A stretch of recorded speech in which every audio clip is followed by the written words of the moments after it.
Today we have to discuss mixed economic system. देखिए जो mixed economic system है ये है कैपिटलिज्म और सोशलिज्म का एक सुनहरा मिश्रण कह सकते हैं इसको. Now we have to see what is mixed economic system. In mixed economic system production function is performed by the private sector also along with public sector, and participation of public sector is more important in mixed economy.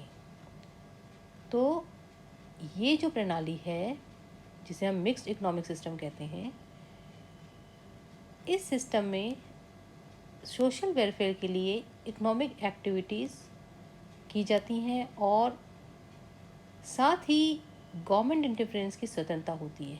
इसलिए यह जो economic system है यह है capitalism economic system और socialism economic system उसका मिश्रण है.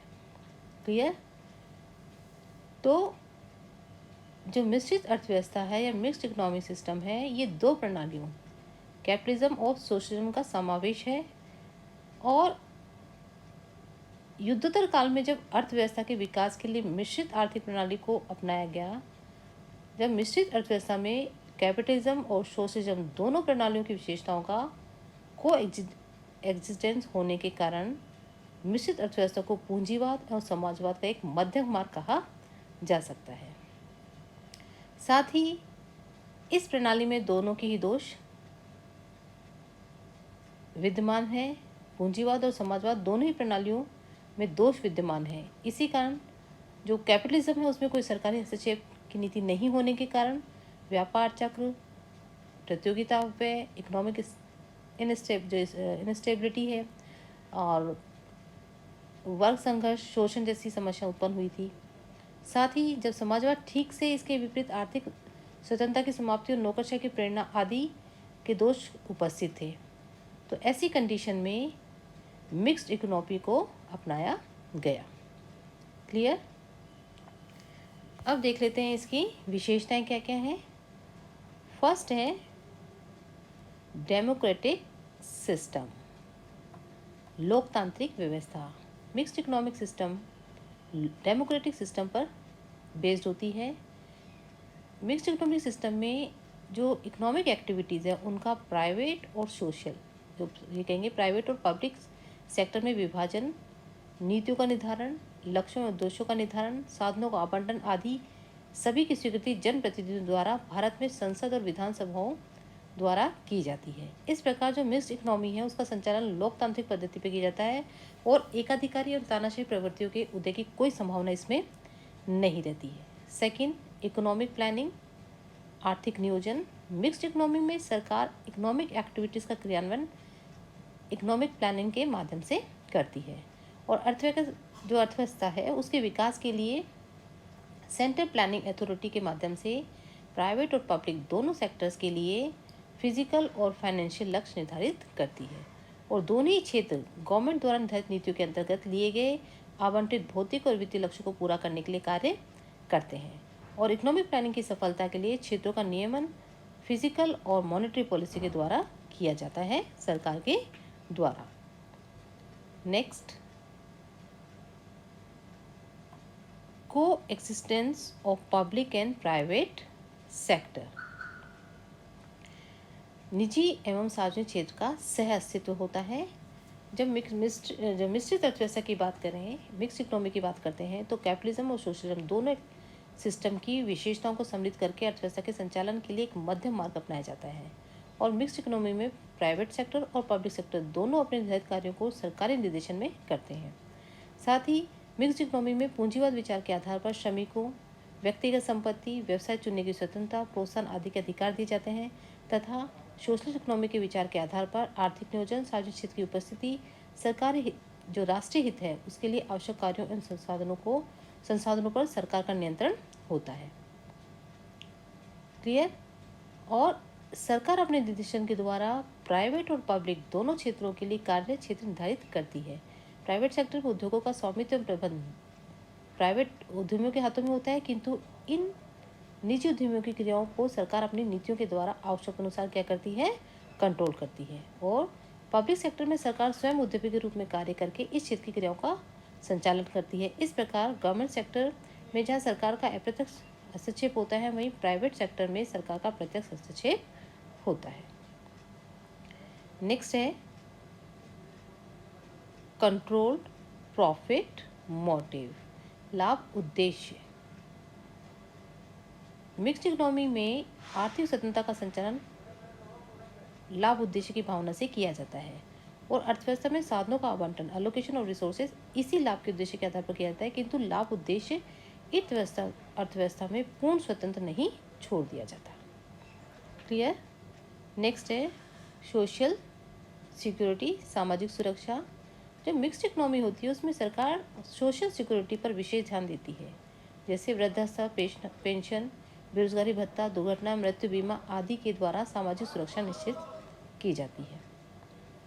Clear. Now next control on the working price mechanism, कीमत एवं सहज संचालन पर नियंत्रण। मिक्स्ड इकोनॉमी में जो प्राइस मैकेनिज्म है उसके संचालन को सरकार सार्वजनिक या सामाजिक हित की दृष्टि से अपनी कीमत, जो कैसे होंगे, प्राइस पॉलिसी द्वारा नियंत्रित करती है। और मिक्स्ड इकोनॉमी में कीमत संयंत्र को उस सीमा तक कार्य करने दिया जाता है जब तक उसका सामाजिक कल्याण के उद्देश्य एवं आर्थिक विकास की प्रक्रिया पर कोई प्रतिकूल प्रभाव न पड़े। Now economic equality and social justice. देखिए इस अर्थव्यवस्था में इकोनॉमिक इक्वलिटी और सोशल जस्टिस का भी अपना एक महत्वपूर्ण स्थान होता है, आर्थिक स्वतंत्रता और सामाजिक न्याय का। मिक्स्ड इकोनॉमी में यद्यपि हम मानते हैं कि प्राइवेट प्रॉपर्टी, उत्तराधिकार नियम तथा आर्थिक स्वतंत्रता पाई जाती है, फिर भी सोसाइटी में आर्थिक विषमताओं को दूर करने के लिए गवर्नमेंट इकोनॉमिक और फिजिकल पॉलिसी द्वारा जो धनी व्यक्ति हैं उनकी बढ़ती हुई संपत्ति के आकार को कंट्रोल करती है।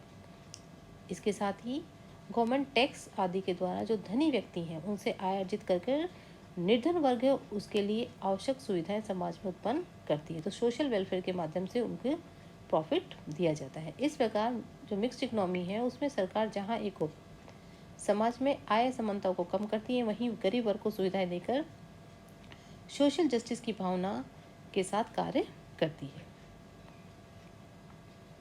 Now economic freedom. देखिए मिक्स्ड इकोनॉमी में आर्थिक स्वतंत्रता भी होती है और मिक्स्ड इकोनॉमी में आर्थिक स्वतंत्रता की समाजवाद की भांति पूर्ण अनुपस्थित नहीं रहती। मिक्स्ड इकोनॉमी में आर्थिक स्वतंत्रताएं तो होती हैं किंतु कैपिटलिज्म की तुलना में कम होती हैं। इस तरह से मिक्स्ड इकोनॉमी में सामाजिक हित एवं कल्याण को ध्यान में रखकर व्यक्तिगत उद्यमियों को सीमित आर्थिक स्वतंत्रता प्रदान की जाती है। क्लियर। तो ये इसकी कुछ कैरेक्टरिस्टिक्स हैं। अब हम देखते हैं इसके एडवांटेज। देखिए जो मिक्स्ड इकोनॉमी है उसका उदय कैपिटलिज्म और सोशलिज्म, जो दोनों इकोनॉमिक सिस्टम है उनके दोषों को दूर करने के साथ हुआ है। इस इकोनॉमिक सिस्टम में दोनों जो इकोनॉमिक सिस्टम है उनके गुणों का समावेश उपस्थित रहता है। साथ ही इस इकोनॉमिक सिस्टम में दोनों प्रणालियों के लाभ दृष्टिगोचर होते हैं। क्लियर। तो चलिए देख लेते हैं इसके क्या क्या लाभ हैं। फर्स्ट है elimination of centralization of income and monopoly tendency. Mixed economy में गवर्नमेंट का प्राइवेट और पब्लिक सेक्टर दोनों पर पूरा कंट्रोल होता है। गवर्नमेंट अपनी विभिन्न पॉलिसीज द्वारा प्राइवेट सेक्टर की क्रियाओं को सामाजिक हित के उद्देश्य को ध्यान में रखकर नियंत्रित करके समाजवादी शक्तियों को देश के आर्थिक शक्ति का कुछ व्यक्तियों के हाथों में केंद्रीकरण नहीं हो पाता। साथ ही जो इकोनॉमी है उसमें एक अधिकारी की प्रवृत्ति भी उपस्थित नहीं रहती। और जो मिक्स्ड इकोनॉमी है उसमें गवर्नमेंट जनहित के लिए आवश्यक क्षेत्रों का नेशनलाइजेशन करके आर्थिक शक्तियों का केंद्रीकरण को समाप्त कर देती है। Next increase in social welfare. Mixed economy है उसमें सोशल वेलफेयर को ध्यान में रखा जाता है, क्योंकि सोशल वेलफेयर मिक्स्ड इकोनॉमी का एक महत्वपूर्ण लक्ष्य होता है। तो मिक्स्ड इकोनॉमी में संपूर्ण अर्थव्यवस्था का नियंत्रण और संचालन सरकार द्वारा सामाजिक कल्याण के उद्देश्य को ध्यान में रखकर ही किया जाता है। सरकार व्यक्तिगत क्षेत्र का विभिन्न नीतियों द्वारा नियमन करके समाज में व्यक्ति तथा व्यक्ति के शोषण की संभावनाओं को समाप्त कर देती है और इसके साथ ही गवर्नमेंट सामाजिक कल्याण की दृष्टि अनेक इकोनॉमिक, इंडस्ट्रियल और जो वित्तीय नीतियाँ हैं उनका निर्धारण करती है। रिडक्शन इन इकोनॉमिक डिस्पैरिटीज, आर्थिक विषमताओं में कमी। मिक्स्ड इकोनॉमी में हम ये मानते हैं कि जो प्राइवेट प्रॉपर्टी है या उत्तराधिकार के नियम तथा आर्थिक स्वतंत्रता पाई जाती है, फिर भी समाज की इकोनॉमिक जो विषमता है उसमें कमी के लिए गवर्नमेंट इकोनॉमिक और फिजिकल पॉलिसी द्वारा धनी व्यक्तियों की बढ़ती संपत्ति के अधिकार को नियंत्रित कर देती है। साथ ही टैक्स के माध्यम से धनी व्यक्तियों की जो एक्स्ट्रा इनकम है, अतिरिक्त आय है, उसको लेकर गरीब व्यक्तियों को एक सोशल वेलफेयर के आधार पर उन पर वो सुविधाएं प्रदान करती है। तो इस तरह से मिक्स्ड इकोनॉमी में सरकार आर्थिक विषमता और आय विषमताओं को कम करती हैं और गरीबों को सामाजिक न्याय की भावना सुनिश्चित करती है। Optimum use of human resources, मानव संसाधनों का अनुकूलतम प्रयोग। मिक्स्ड इकोनॉमी का आधार क्या है? इकोनॉमिक प्लानिंग, जिसमें देश में जो ह्यूमन रिसोर्सेज है उनकी पूर्ति को ध्यान में रखकर उत्पादन पद्धति का चुनाव किया जाता है। और इस इकोनॉमिक सिस्टम में ह्यूमन कैपिटल फॉर्मेशन द्वारा मानव की दक्षता और योग्यता एवं शिक्षा में सुधार करके या उसको प्रशिक्षित करके मानव संसाधनों का अनुकूलतम प्रयोग सुनिश्चित किया जाता है। Now presence of freedom and incentive. Mixed economy में स्वतंत्रता और प्रेरणा की उपस्थिति रहती है। मिक्स्ड इकोनॉमी में व्यक्तिगत लाभ और स्वामित्व का अधिकार होने के कारण उत्पादकों के लिए पर्याप्त प्रेरणा उपस्थित रहती है। उपभोक्ता की स्वतंत्रता भी समाजवाद की भांति पूर्ण प्रतिबंधित नहीं होती। उपभोक्ता को अपनी आय को अपनी पसंद के अनुसार एक्सपेंड करने की पर्याप्त स्वतंत्रता मिलती है। इस प्रकार मिक्स्ड इकोनॉमी में उत्पादक और उपभोक्ता दोनों का ही पर्याप्त स्वतंत्रता और प्रेरणाएं होती है। Clear? Now rapid economic development, आर्थिक विकास की तीव्र गति। अब हम बात करें कि आधुनिक समय जो मिक्स्ड इकोनॉमी है उसमें आर्थिक विकास की गति के लिए आवश्यक प्रणाली बन गई है।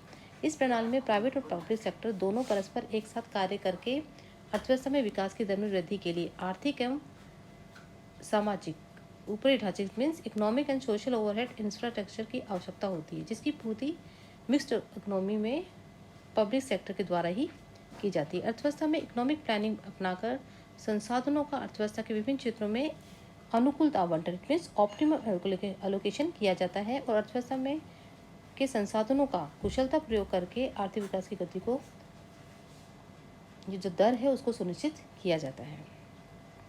Industrial peace and social security. Mixed economy का एक यह भी गुण है या इसको कहेंगे एक ये भी लाभ है कि इसमें औद्योगिक शांति और सामाजिक सुरक्षा विद्यमान रहती है। इट मीन्स मिक्स्ड इकोनॉमी में प्राइवेट सेक्टर सरकार द्वारा नियंत्रित होने के कारण इस इकोनॉमिक सिस्टम में व्यक्तिगत जो उद्यमी हैं उनके द्वारा श्रमिकों का आर्थिक शोषण नहीं किया जाता। सरकार श्रमिकों के हितों को सर्वोपरि मानकर उनके कल्याण के लिए बहुत से कानून बनाती है, जिसके अंतर्गत मिक्स्ड इकोनॉमी में जो पूंजीवाद में जिस तरह से हड़ताल, तालाबंदी और कामबंदी जैसी समस्या उत्पन्न हो जाती थी वो सब इसमें नहीं होती हैं। इस इकोनॉमिक सिस्टम में श्रमिकों के हितों की गारंटी के कारण अर्थव्यवस्था में औद्योगिक शांति बनी रहती है और साथ ही सरकार श्रमिकों को सोशल सिक्योरिटी भी प्रदान करती है। क्लियर? अब हम देख लेते हैं इसके disadvantage. Now disadvantage of mixed economic system. देखिए, जिस तरह से पूंजीवाद और समाजवाद के गुण विद्यमान है उसी तरह इस इकोनॉमी में उनके कुछ डीमेरिट्स भी हैं, कुछ डिसएडवांटेज भी हैं। तो उसमें सबसे पहले है इनस्टेबिलिटी, अस्थिरता। मिक्स्ड इकोनॉमी में गवर्नमेंट पॉलिसीज अर्थव्यवस्था को नियंत्रित करती हैं, लेकिन जो पॉलिसीज़ हैं वो स्थायी नहीं होती और सरकार समय समय पर इंडस्ट्रियल पॉलिसी द्वारा प्राइवेट सेक्टर और पब्लिक सेक्टर का विभाजन चेंज करती रहती है, जिसके कारण अर्थव्यवस्था में इनस्टेबिलिटी बनी रहती है।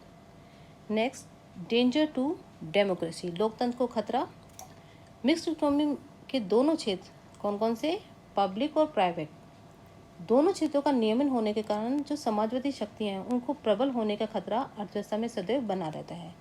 पब्लिक सेक्टर को नियंत्रण द्वारा कसकर उसकी समाप्ति एवं समर्थ अर्थव्यवस्था पर सरकार का स्वामित्व का संदेह सदैव ही मिश्रित अर्थव्यवस्था में बना रहता है। इस प्रकार जो मिक्स्ड इकोनॉमी है उसमें लोकतंत्र सदैव चिरस्थायी रहेगा, और साथ ही मिक्स्ड इकोनॉमी में जो दोष हैं जो डेमोक्रेसी का, वो मतलब डेमोक्रेसी जो दो कि इसको डेंजर बना रहता है इसके लिए। नेक्स्ट, फियर ऑफ नेशनलाइजेशन, राष्ट्रीयकरण का भय। मिक्स्ड इकोनॉमी में पब्लिक सेक्टर को सरकारी नेशनलाइजेशन का भय बना रहता है, राष्ट्रीयकरण का हमेशा भय बना रहता है। इस भय के कारण व्यक्तिगत उद्यम में व्यवहारिक रूप से इन्वेस्टमेंट के प्रति विशेष रुचि और प्रेरणा उत्पन्न नहीं हो पाती। इसके साथ ही जो नेशनलाइजेशन का भय विदेशी उद्यमों को भी अपनी पूंजी विनियोग करने से रोकता है, और इस कारण देश में आर्थिक विकास की प्रक्रिया तीव्र नहीं हो पाती। Next, weak and inefficient system in practice, व्यवहारिकता में निर्बल एवं अकुंठ प्रणाली। मिक्स्ड इकोनॉमी की सफलता इस बात पर लगाई जाती है कि मिक्स्ड इकोनॉमी का सैद्धांतिक पक्ष चाहे कितना भी मजबूत हो क्यों ना हो, व्यवहारिकता में यह एक निर्बल आर्थिक नीति है। इसका कारण यह है कि व्यवहार में प्राइवेट सेक्टर और पब्लिक सेक्टर में पूर्णतः विपरीत पद्धति से कार्य करने वाले क्षेत्र हैं, जिनकी इकोनॉमिक पॉलिसीज के द्वारा उचित सामंजस्य स्थापित नहीं हो पाता, और इसके साथ ही मिक्स्ड इकोनॉमी में विभिन्न निर्णय लेने में भी अनेक कठिनाइयाँ आती हैं। And last but not least, increase in red tapism, लाल फीताशाही को बढ़ावा। मिक्स्ड इकोनॉमी का संचालन गवर्नमेंट के द्वारा किया जाता है और उसके प्रशासन तंत्र के द्वारा किया जाता है, और प्रशासन तंत्र में जो रेड टेपिज्म है उसकी शक्तियों जो रेड टेपिज्म व्यक्तियों की स्वतंत्रता और प्रेरणा पर प्रतिकूल प्रभाव डालते हैं। लाल फीताशाही और अफसरशाही में अनेक बार अच्छी योजनाओं का उचित समय पर क्रियान्वयन नहीं हो पाता है। इस कारण लाल फीताशाही की इसमें ये मानेंगे कि वो उसको बढ़ावा मिलता है, और लाल फीताशाही भ्रष्टाचार को बढ़ावा देती है।